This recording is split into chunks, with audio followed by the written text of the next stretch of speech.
Amis de la mécanique, bonsoir. En ce premier jour de rentrée, j'ai décidé de vous faire une petite vidéo sur un petit peu les outils de mesure qu'on peut avoir en amateur quand on fait de la mécanique. Alors, je vais pas tout vous montrer ce soir, parce que ça ferait une vidéo trop longue, mais pour l'instant, je vais vous montrer un peu les trucs de base. Alors, quand on travaille des matériaux, le plastique, le métal, des choses comme ça, on a toujours besoin déjà de tracer, souvent, pour pouvoir mesurer, et faire des découpes, des points, des choses comme ça. Alors déjà, avec quoi on peut tracer? Alors, on peut faire différentes choses.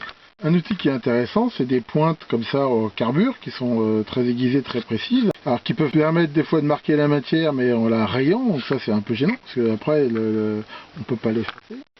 Alors quelque chose qu'on peut utiliser, que j'utilise parfois dans certaines méthodes, c'est d'utiliser une encre, par exemple comme celle-ci, une encre de traçage, qui permet de recouvrir l'objet qu'on veut travailler avec un film bleu très uniforme, ça sèche très vite.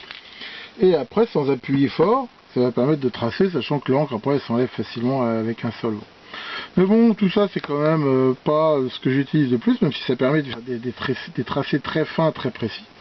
Et ce que j'utilise couramment, ça c'est vraiment quand je veux de la super précision, j'utilise en fait ces feutres. Alors il existe peut-être de différentes marques, mais bon, je vais pas faire de pub spécialement, mais vraiment ceux-là, les Lumicolor, là ils sont bien. À l'origine c'était des feutres qui étaient surtout faits, je crois, pour des transparents, des choses comme ça. Alors ça existe en plusieurs sortes de pointes, S étant à ma connaissance la plus fine, mais après il y a F qui est fin, et puis M, et ainsi de suite. Ça existe dans toutes les couleurs, enfin au moins ça se vend pour pochette rouge, vert, bleu.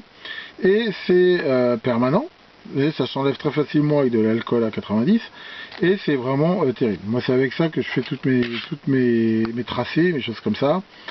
C'est vraiment des produits, c'est bien, ça coûte pas excessivement cher, c'est vrai que c'est plus cher que des feutres normaux, mais je n'utilise, voilà, par exemple ici en rouge, et ça me sert à plein de choses, en électronique à marquer les posants, des choses comme ça, mais surtout moi je fais tous mes traçages avec ça, sachant qu'après ça s'enlève très très bien. Donc ça vraiment c'est un truc que je vous conseille. Alors une fois qu'il faut marquer qu'est-ce qu'on va utiliser, alors, un des trucs qu'on va utiliser de base, qui est quasi indispensable, c'est d'avoir un réglé. Donc en voici un par exemple. Alors celui-là, il est gradué en millimètres ou en demi-millimètre, mais il y en a toutes les sortes, de toutes les longueurs. Ce qui est intéressant dans ces réglés-là, c'est que le bout ici est exactement 0. Alors ça, comme c'est une description, vous pouvez voir sur mon site, ou je ne sais, j'ai pas déjà fait une vidéo avec ça. Ça c'est une petite chose que j'ai fabriquée, et ce qui transforme ce réglé en plus en trusquin. Alors ça c'est vraiment un truc génial, parce que typiquement, vous voulez faire un truc partout à la même distance d'un bord, et voilà, on règle comme on veut. On va marquer ici les distances, et c'est quelque chose qui va permettre de faire ça. Si par exemple on veut faire quelque chose exactement à la même distance de ce bord-là, ça permet très rapidement de faire des marquages, des choses comme ça.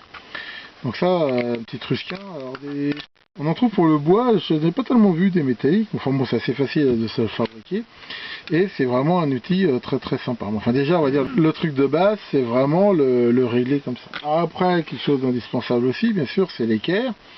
Donc voilà, celle-là, elle a pas mal vécu, c'est une que j'ai trouvée dans un vide-grenier, mais on va dire que c'est celle qui me sert le plus souvent. Cette équerre-là, c'est ce qu'on appelle une équerre à chapeau. On voit ici qu'il y a ce bord, qui permet donc très facilement ici de la plaquer par rapport à quelque chose pour tirer ici donc une ligne perpendiculaire. Enfin, c'est une équerre. Il existe les mêmes sans chapeau qui permettent par exemple de mettre deux pièces comme ça ou comme on veut. Donc ces équerres, ça c'est vraiment, c'est pareil, il y a toutes les sortes, toutes les dimensions, et on va dire ça plus le trusquin, enfin plus le réglé comme ça, on va dire ça fait vraiment partie des trucs, on va dire vraiment de base, indispensables pour tracer et faire des choses comme ça. Alors dans les outils qu'il faut aussi bien sûr avoir, après il y a le pointeau. Parce que généralement déjà en faisant ça, on va par exemple noter l'endroit où on veut faire des trous. Et le fait de les pointer, ça va permettre avec des forêts, soit des forêts normaux, soit comme je vous ai montré des forêts à tôle, de bien centrer le forêt. Donc ici, hop, ça permet. Alors ça c'est ce qu'on appelle un pointeau automatique. On peut régler ici plus ou moins la force. Et en fait quand on appuie dessus comme ça, si ça me ressort, il donnera, toc, on voit une impulsion qui marque l'emplacement du trou. Pareil, ça c'est très très précis. Et ça c'est aussi quelque chose qui pour moi, on va dire, enfin, ces outils-là déjà que je vous montre, pour moi c'est vraiment la base, dès qu'on veut travailler un peu la tôle, les choses comme ça, c'est de faire ça. Alors maintenant avec l'informatique, quelque chose qu'on peut faire, que j'utilise, c'est souvent par exemple pour les faces avant, c'est si on utilise un logiciel qui imprime aux bonnes dimensions, c'est par exemple d'imprimer je sais pas, un dessin de face avant par exemple avec tous les endroits où faire percer, on colle la feuille sur la plaque et on pointe directement. Ça peut faire gagner du temps aussi. Donc enfin ça vraiment, c'est vraiment les trucs de base. Alors après on a des trucs un peu plus bizarres, ça c'est aussi une équerre, mais c'est une équerre qui fait pas simplement l'angle droit, fait aussi des angles remarquables comme 45 degrés, 120 degrés. Donc ça c'est une équerre, bon honnêtement je m'en sers moins souvent, mais des fois ça peut être très pratique. Donc voilà pour ça. Alors après on a des outils un peu moins courants comme ça.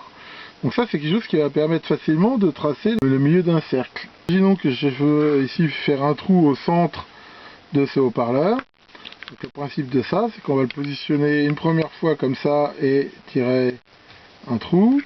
Deuxième fois à peu près perpendiculaire comme ça. Voilà. Et on est sûr ici d'avoir normalement noté exactement le milieu de ce qu'on veut noter. Bon là je l'avais mal mis, hein, c'est pas terrible. Hein. Mais voilà, ici de trouver le milieu. Donc ça, on peut trouver ça sous forme de center, fender, des choses comme ça. C'est aussi un outil qui est des fois pratique pour qu'on va travailler sur des cylindres ou des choses comme ça. Dès qu'on veut après travailler des angles un peu différents, quelque chose qui lui par contre me sert pas mal, c'est le fameux Protractor. Je pense que c'est la marque, le nom de marque de ça.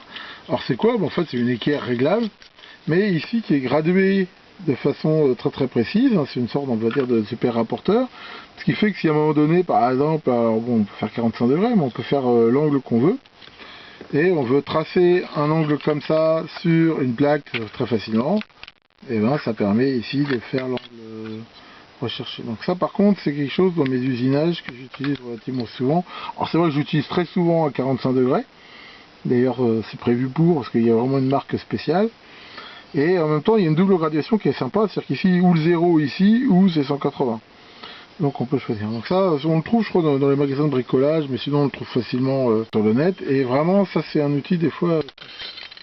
Et pour finir cette petite vidéo de ce soir, alors ça par contre, je m'en sers moins, mais c'est aussi très précis. C'est un petit peu une sorte de version un peu différente de ça. C'est une équerre dont on peut régler l'angle, mais ici de façon très précise grâce ici à ce vernier. Donc si par exemple là aussi je veux faire 45 degrés par exemple, et ben voilà, on règle ça comme ça, et là je suis sûr d'avoir l'angle. Donc en fait c'est un principe tout bête d'un parallélépipède, mais il n'y a pas de jeu, hein, c'est très précis, et ça permet en fait d'avoir une équerre qui peut régler quand même pas mal d'angles, hein, jusqu'à 0 ici. Bon, je reconnais aussi que ça, j'avais acheté ça, je sais plus où, c'était pour le salon de la maquette il y a plusieurs années, mais bon, je peux pas dire que je m'en sers énormément, mais ça mérite d'exister. Et ça peut éventuellement être... je m'arrête là pour ce soir. J'avais déjà fait un post là-dessus sur mon site. Tout va dépendre au niveau de la précision d'après de l'usinage qu'on va, du soin qu'on va y apporter, et ainsi de suite. Il faut savoir qu'avec une perceuse à main, par exemple, même en étant très soigneux, travailler déjà avec moins d'un dixième d'erreur, faut déjà être hyper soigneux, avoir les bons outils. Avec une perceuse sur colonne, en immobilisant bien les pièces avant de les percer, faisant des choses, on peut éventuellement travailler au dixième. Après, si on veut avoir des choses plus précises, faut avoir des tapes croisées, il faut notamment avoir des vernis, enfin, tout va dépendre de la précision de ce qu'on veut et de ce qu'on est capable de faire. C'est pour ça que quand, je veux dire, on est un amateur ou on n'a pas forcément les outils, quand on fait des plans de quelque chose, on ne veut pas être souvent déçu, bah, il faut faire des plans en prenant en compte qu'est-ce qu'on est capable d'usiner avec les outils qu'on a. Donc si je sais que j'ai qu'une perceuse à main, ça sert à rien de faire les plans d'un truc ajusté au pile poil, parce que de toute façon j'arriverai pas à l'usiner comme ça. Si en même temps j'ai qu'une lime ou je sais pas, une scie à métaux, ça sera difficile de faire des choses. Alors c'est pas forcément gênant, mais ça veut simplement dire que dans la conception, faut prévoir des jeux fonctionnels importants, éventuellement de faire des trous un peu plus larges pour pouvoir réajuster, des choses comme ça. Après, mieux on va être équipé, plus on va pouvoir faire des choses avec des tolérances serrées, et à ce moment-là faire en effet des choses beaucoup plus précises. Mais il faut savoir qu'en mécanique, dès qu'on veut de la précision, plus on va en vouloir, très vite il va falloir des grosses machines-outils, il va falloir des outils très précis, il va falloir des... c'est vraiment un tout, hein. On retrouve en fait en mécanique ce qu'on trouve aussi en électronique.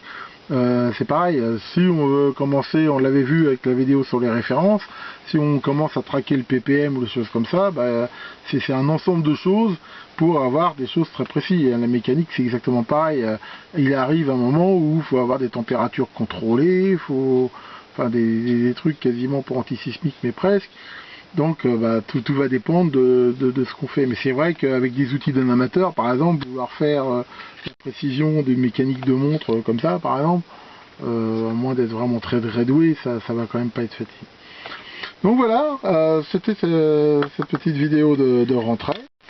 J'en ferai d'autres pour vous montrer éventuellement après d'autres outils qui sont peut-être un peu moins classiques. Par exemple, on pourra parler un peu des comparateurs, des jauges, des palmaires et autres trucs sympas. Donc, merci beaucoup de votre attention et à bientôt pour de nouvelles vidéos.